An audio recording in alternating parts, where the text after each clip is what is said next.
So as you guys know, I'm planning to have a home birth this time round for my second baby. I'm 38 weeks pregnant now, and at the weekend we decided to do a test run of setting up the birth pool in our home.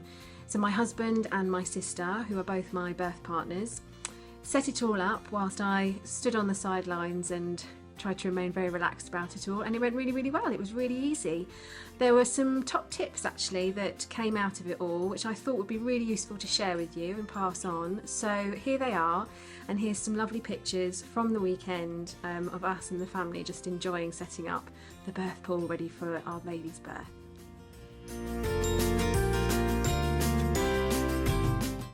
So I would definitely recommend getting your pool as soon as possible, well in advance. We got ours around, so I think it was about 35 weeks, and it was great just to know that it had arrived and that it was in a box. I didn't get anything out, but it was just good mentally to know that it was downstairs. We had everything. In case there was any problems with delivery or something was missing, we knew we had time to deal with it.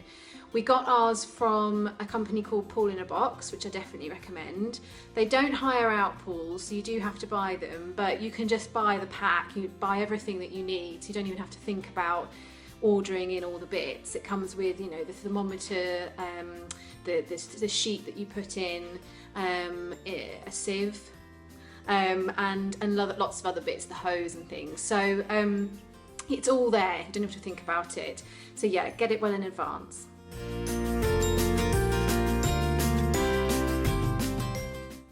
So I'm really glad that we did a test run for obvious reasons. It was just good for birth partners to know what they're doing.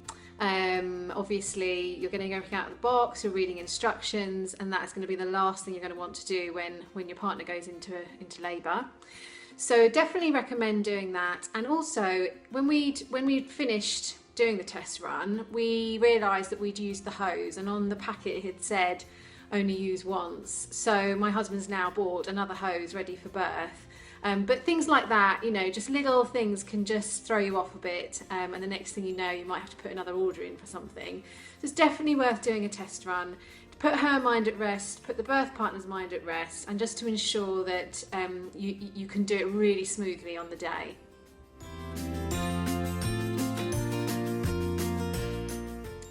So what's really important to a woman in labour is privacy. Really, really important to me that I'm in a safe place. That's why I've chosen to have my home birth. That's where I feel safe. So when we did our test run, it was interesting because that just came up, and I assumed that I would just have that privacy in my home, but we have quite a lot of windows around in the area, in the dining room where I've set up the pool. So it was good to do that test run, because what it meant was we then had to think about how we can create privacy and make it better. So since then my husband's bought some blinds, and we've now put them up on the windows so that no neighbours, well, nobody can see in, which I wouldn't want them to, but yeah, definitely worth considering privacy, and don't just assume because you're at home you're going to get it. You might have to put some extra things in place.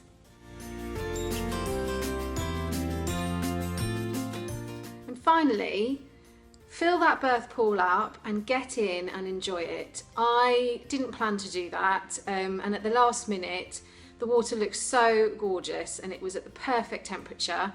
You have your thermometer in there to make sure that it's not too hot or too cold. So I jumped in, and it was gorgeous because I got to try out some positions, I got to test out some of my breathing and just relax really, and now I cannot wait to get into that pool when I'm in labour. It was absolutely divine, more comfortable than I thought it would be, and it was really nice because my little girl got in with me as well, and we just shared that gorgeous moment. So definitely test run it and then get yourself in and relax.